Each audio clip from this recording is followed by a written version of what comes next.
हाय मित्रों, आप लोगों का फिर से मेरे यूट्यूब चैनल पर स्वागत है। और मैं उम्मीद करता हूं कि आप स्वस्थ होंगे, मस्त होंगे। और आज हम लोग पढ़ने वाले फिजिक्स वाले सेक्शन में, भौतिक विज्ञान वाले सेक्शन में हम लोग पढ़ेंगे स्थूल पदार्थों के गुण के बारे में।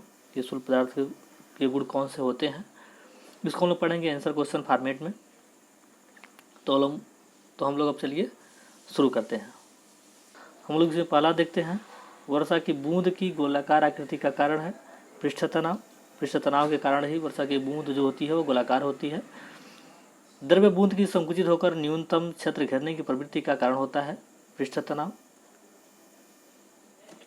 फिर हम अगला देखेंगे, तेल जल के तल पर फैल जाता है क्योंकि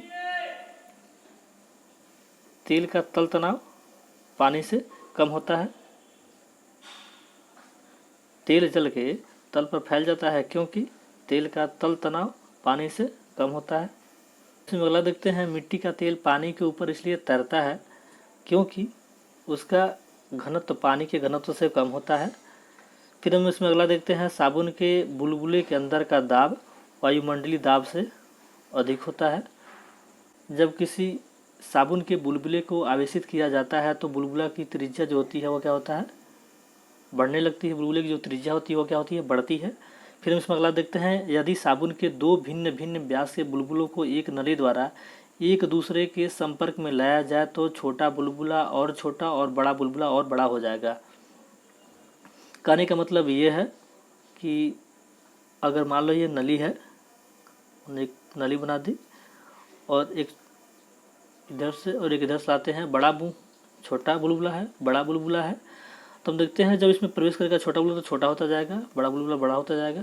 एक केस नली में जल की अपेक्षा एक तरल अधिक ऊंचाई तक चढ़ता है तो इसका कारण है क्या है, तरल का पृष्ठ तनाव जल की अपेक्षा ज़्यादा है।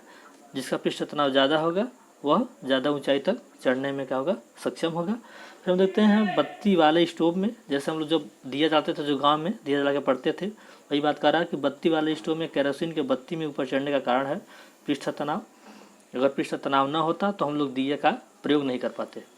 जब किसी झील की तली से उठकर वायु बुलबुला ऊपरी सतह तक आएगा तो उसका आकार बढ़ जाएगा। जैसे झील बना दी हम लोग, इसमें जल है, ठीक, और कोई बुलबुला नीचे से उठता है, जब ऊपर आएगा तो उसका आकार धीरे धीरे बड़ा होता जाएगा। फिर हम देखते हैं, हवाई जहाज़ से यात्रा करते समय पेन से स्याही निकलने लगती है। उसके पीछे से पेन के जो रिफिल होता है उसके पीछे से स्याही निकलती है। इसका मतलब क्या है, वायुदाब में कमी के कारण, वायुदाब में कमी होती है इसलिए वह उससे रिसने लगता है, निकलने लगता है।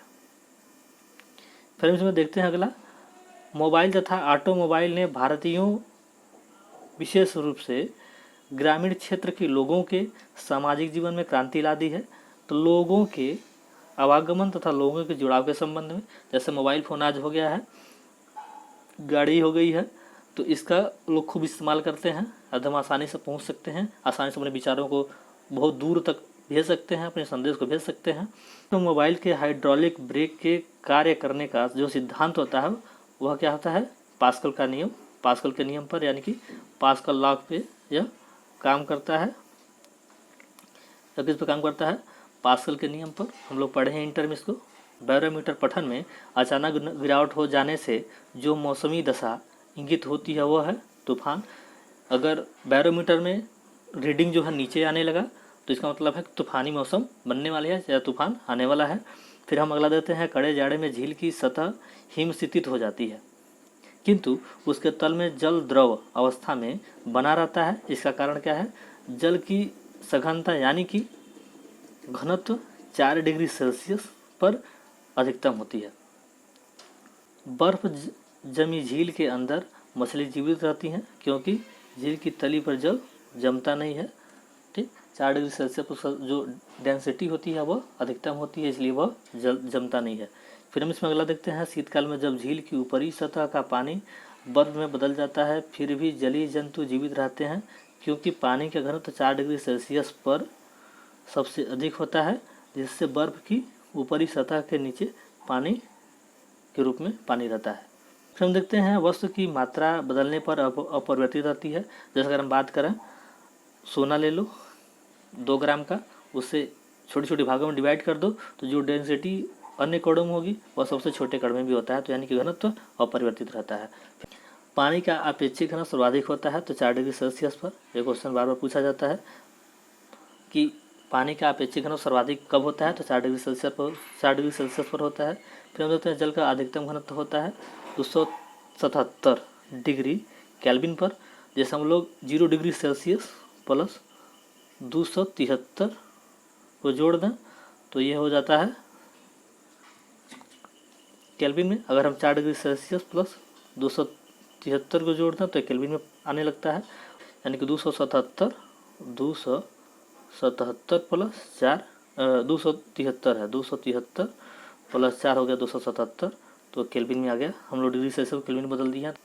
फिर हम देखते हैं लोहे की कील पारे पर तैरती है। लोहे की जो कील होती है वह क्या होता है, पारे पे यानी कि मरकरी पर तैरती है, जबकि वह पानी में डूब जाती है, क्योंकि लोहे का घनत्व पानी से अधिक है। लोहे का घनत्व पानी से अधिक होने के कारण पानी में डूब जाती है, जबकि पारे से कम होने के कारण पारे पे तैरती रहती है। इसका मतलब ये हुआ कि जिसका घनत्व, अगर द्रव का घनत्व कम है और उसके ऊपर तैरने वाली वस्तु का घनत्व ज़्यादा है तो वो डूब जाएगी। अगर पानी का घनत्व या द्रव का घनत्व अधिक है, उस पर तैरने वाली वस्तु का घनत्व कम है तो वो तैरती रहेगी।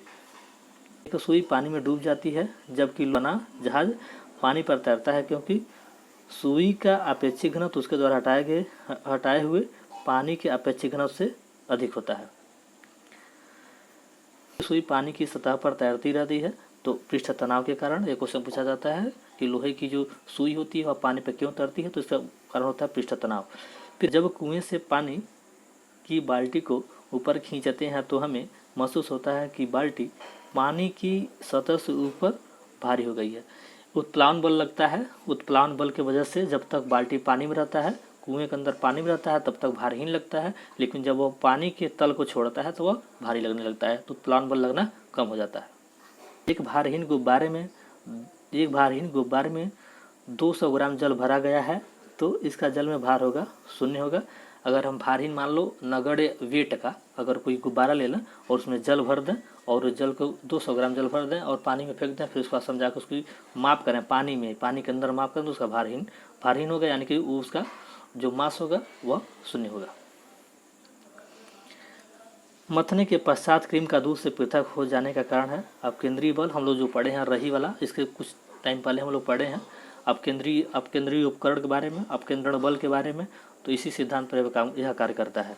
बादलों के वायुमंडल में तैरने का कारण है उनका घनत्व कम होने की वजह से वह तैरती रहती हैं। कौन? बादल। कहाँ? वायुमंडल में। ये वह तत्व जो सबसे पहले कृत्रिम रूप से उत्पादित किया गया था टेक्नीशियम है, टेक्नीशियम। समुद्र में प्लवन करते हुए आइसबर्ग का जितना भाग समुद्र की सतह से ऊपर होता है वह है 1/9, यानी कि अगर 9 भाग है तो उसका 1 भाग ही ऊपर क्या होता है, दिखाई देता है, बाकी 8 भाग जो होता है वह पानी में होता है। आइसबर्ग मतलब वो जो बहुत विशाल बर्फ का जो टुकड़ा होता है समुद्र में तैरता रहता है, उसी की बात है। पानी के एक गिलास में एक बर्फ का टुकड़ा तैर रहा है, जब बर्फ पिघलती है तो पानी का स्तर उतना ही रहेगा। इसका मतलब ये हुआ कि अगर हम एक गिलास में और उसमें आधा पानी रखें और एक बर्फ़ का टुकड़ा डाल दें, टुकड़ा डालते ही देखें हम जल का स्तर क्या गया, फिर हम देखते हैं बर्फ़ पूरा पिघलने के बाद ही वही स्तर रहता है। पानी के 4 डिग्री सेल्सियस पर शरीर तैरता है। पानी के 4 डिग्री सेल्सियस पर क्या होता है, शरीर तैरता रहता है। यदि तापमान 100 डिग्री सेल्सियस हो जाए तो शरीर डूब जाएगा। तो 4 डिग्री सेल्सियस पर जो डेंसिटी होती है वो अधिक होती है। डेंसिटी अधिक होने की वजह से शरीर तैरता है, लेकिन 100 डिग्री सेल्सियस पर उसकी डेंसिटी जो होती है, घनत्व जो होता है, वह गिरने की वजह से शरीर डूब जाता है। समुद्र में नदी की अपेक्षा तैरना आसान होता है, क्योंकि समुद्री जल नमकीन होता है, जिससे उसका घनत्व अधिक होता है। हम पहले पढ़ चुके हैं, अगर द्रव का घनत्व अधिक है और उस पर तैरने वाली वस्तु का घनत्व कम है तो वो तैरती रहेगी, लेकिन जो उसका द्रव का घनत्व कम होगा और उस पर तैरने वाली वस्तु का घनत्व अधिक होगा तो वो डूब जाएगी। फिर हम इसमें अगला देखते हैं, जब कोई जहाज नदी से सागर में घुसता है तो वह कुछ ऊपर उठता है। जैसे हम लोग अगर बात करें नदी से कोई जहाज लेकर के जाए समुद्र में, अगर मान लो हम लोग कावेरी नदी में ले गए, वहाँ से समुद्र में लोग प्रवेश करते हैं, तो जब समुद्र में प्रवेश करेगी तो कुछ ऊपर उठेगी। हम लोग इतनी चीज़ें पढ़े हैं, काफ़ी महत्वपूर्ण है। ये संपूर्ण पीसीएस के एग्जाम में यूपीपीसीएस, बीपीएससी, एमपीपीसीएस, साथ साथ एसएससी, जीडी, आरआरबी, एनटीपीसी में वनडे की जितने एग्जाम होते हैं उसमें अधिकांशतः क्वेश्चन यहीं से बनते हैं। तो हम लोग वीडियो को यहीं पे विराम देते हैं। अगर आपको वीडियो पसंद आता है तो वीडियो को लाइक कीजिए, शेयर कीजिए, सब्सक्राइब कीजिए। धन्यवाद।